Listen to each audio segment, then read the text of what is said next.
que eu gostaria de agradecer à escritora Mariana Brasil, presidente da Associação Ítalo-Brasileira Acima Mandala, que é a instigadora da minha presença aqui esta semana com vocês. Em seguida, agradecer à professora Elce Vieira pelo seu inestimável convite para eu fazer parte deste encontro mundial de escritores. Agradecer ao professor e escritor Domício, à Universidade de Nova York pela acolhida que nos faz, e finalmente agradecer a assistência e com uma saudação diferencial aos meus amigos, colegas escritores, pelo precioso e variado trabalho que eles têm apresentado esta semana aqui, trabalho que sem dúvida enriquecerá o meu quando eu voltar para o meu país e que desmantelará sem dúvida as fortalezas do meu, do seu, do nosso isolamento, não é? Criando novos e férteis laços. Parece ser de praxe quando o escritor integra a equipe dos escritores brasileiros da diáspora, sob a batuta integradora da professora Elce, apresentar à nova confraria um esboço de sua biografia e um compêndio da sua produção artística, que é o que eu vou fazer aqui hoje. Assim sendo, eu vou começar com a minha relação com a escrita, enquanto alguns diapositivos vão ilustrando o meu percurso. Então, eu sou brasileira de São Paulo e antes de residir na França, onde mora exatamente 20 anos, eu vivi na Espanha. O meu relacionamento com a literatura é quase tão antigo quanto eu. Ele remonta mais ou menos à idade de 8 anos, quando eu morava perto da casa dos meus avós paternos. O meu avô era um homem erudito, que falava e ensinava 8 idiomas. Foi ele quem me ensinou que as fronteiras são uma invenção humana de algum escritor medíocre. E foi ele também, o senhor Jaime Machado, que abriu a minha mente quando me confiou as chaves da sua vasta biblioteca cheia de ácaros. Os ácaros são seres inteligentes que sabem apreciar a boa literatura, não é? Então, graças ao meu avô, eu tenho no genes esse gosto e dom por idiomas e culturas várias e uma alergia respiratória cuja origem você já conhece agora, né? Viva a tecnologia e viva o e-book! Então, naquela época, fascinavam minhas biografias de escritores que eu lia, e eu ainda não sabia que um dia essa fascinação iria se transformar em quase ojeriza. Por quê?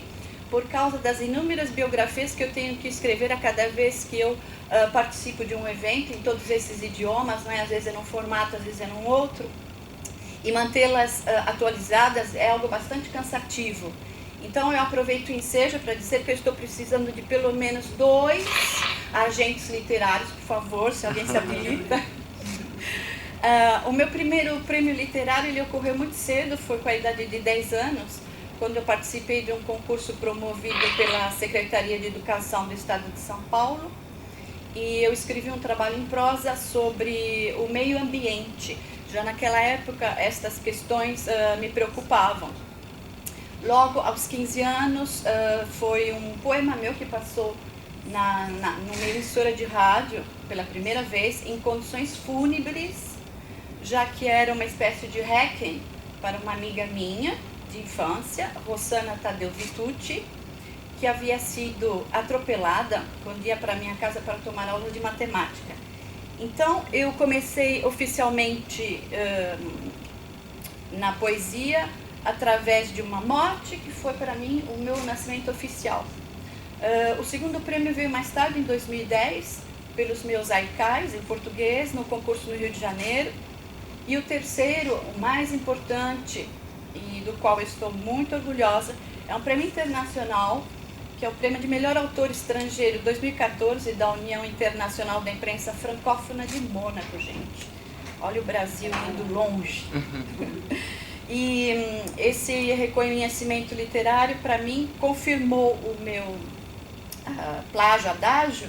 Antes eu dizia assim, né, parafraseando Euclides, que o brasileiro é, antes de tudo, um forte, né? E agora eu digo que o brasileiro é, antes de tudo, um teimoso, e eu vou mostrar para vocês por quê, daqui a pouquinho. Então, falando de imigração, esse sonho de migrar sempre esteve presente na minha vida desde pequena. Mais ou menos para marcar, na idade de 14 anos, eu quis vir para os Estados Unidos. Sempre foi meu sonho. Um dia ainda vou realizar. E não deu certo por quê? Porque o meu pai me impediu. Eu era muito pequena, nós não conhecíamos ninguém aqui, então não deu certo. Logo foi à Alemanha e eu comecei a estudar alemão no Instituto Goethe. Por isso, já porque eu estava pensando que eu ia viver com os meus tios, que faziam um doutorado na Alemanha, e o meu pai me impediu. Então eu tive que esperar a maioridade para que o meu pai deixasse de me impedir. Nesse meio tempo eu me formei em letras russo, espanhol e português pela Universidade de São Paulo. Dei aulas de português durante alguns anos, 3 ou 4, já não me lembro, para executivos, espanhol e francês, em escolas da rede estadual, também no Colégio Objetivo.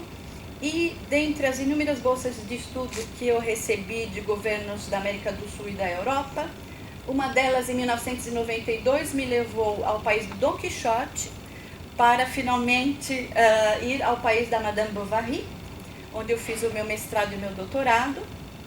E nesse ínterim eu ministrava aulas de português e espanhol para executivos, que era o que eu fazia já no Brasil, em escolas particulares, português na Universidade de Nice, e trabalhava já como tradutor e intérprete francês-português. Então, uma pessoa conheceu o meu trabalho e me propôs a tradução dos romances do carioca Luiz Alfredo Garcia Rosa, e foi aí que eu comecei a minha colaboração com a editora francesa Actes Sud, que foi para mim uma experiência muito enriquecedora. Foi aí realmente que eu conheci o meu idioma. Enquanto isso, eu precisava de um trabalho estável, né? Então eu fiquei algum tempo preparando um concurso para ser professora efetiva na França. E para complicar tudo, porque eu faço as coisas assim, vocês vão ver um pouco fora de ordem, eu me apresentei para um concurso de dupla valência espanhol e francês. Não imaginava nunca que fosse funcionar, graças a Victor Hugo. E eu não somente eu fui aprovada nesse concurso, mas eu também peguei o segundo lugar. Então, olha aí o Brasil, né, vencendo com a gente. E esse segundo lugar me permitiu pedir transferência para a Mônaco, onde eu trabalho hoje, porque está próximo da minha casa e é onde o meu marido trabalha. Então, como a gente não queria se separar, foi excelente, providencial.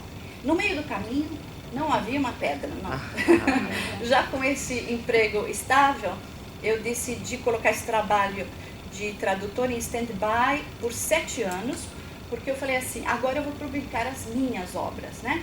Então, eu parei 7 anos e aí eu comecei a publicar os meus livros. Então, em 2010, eu publiquei Blanco en el Blanco, é um livro de poemas que está em espanhol. Foi publicado no Brasil.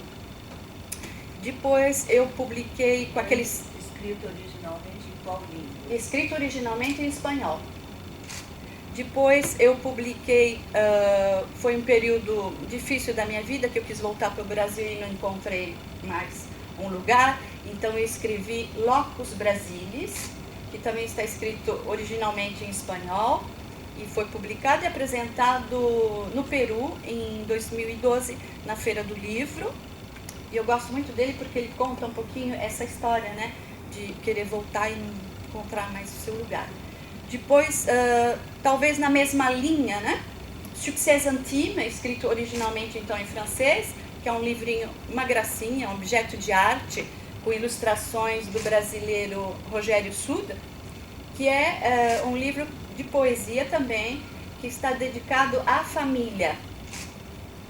Família que, né, ficou no Brasil, provavelmente. Depois, só o 4º livro, que é 7 Contos Brasileiros, originalmente escrito em português. Então, só o 4º foi escrito em língua materna.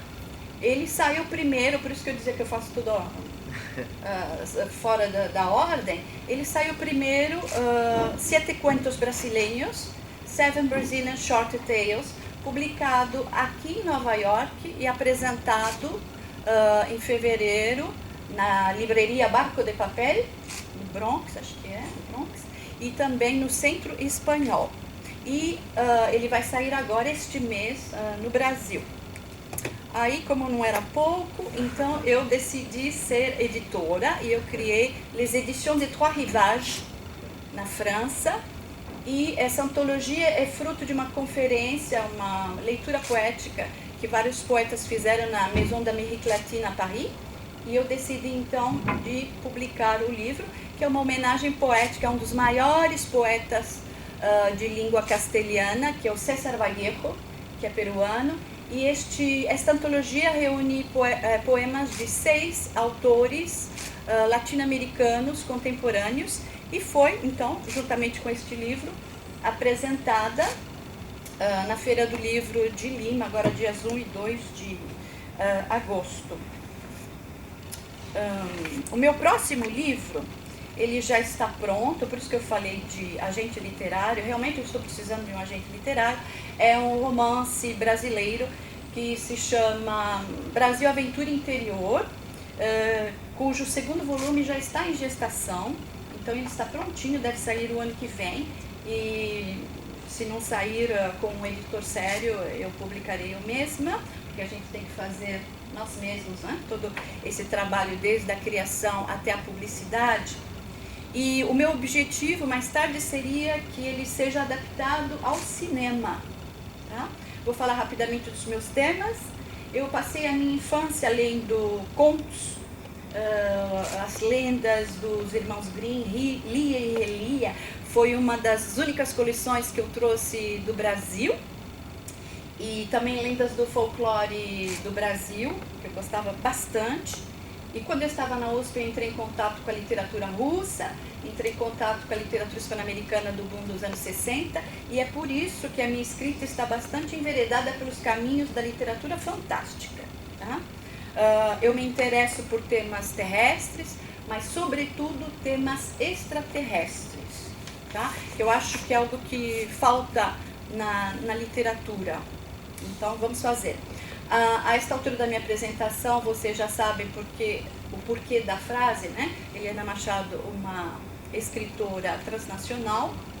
O que eu não disse foi que eu tenho raízes na Europa, porque o meu avô é de Braga, de Braga, Portugal, e a minha avó da Calábria, na Itália. E é por isso que eu nasci com asinhas nos pés, seguramente. Também gostaria de dizer que eu sou uma fervorosa defensora dos animais, dos insetos, de todos os seres que vivem, tá? E por isso eu me tornei vegetariana, para viver em harmonia com essa minha filosofia. Insetos, animais e outros seres povoam a minha literatura, como eu espero que vocês possam ter a oportunidade de verificar. E como fecho, eu gostaria de deixar uma frase minha, que é a seguinte: nós só compreenderemos o macrocosmos quando prestarmos maior atenção ao microcosmos. Muito obrigada a vocês.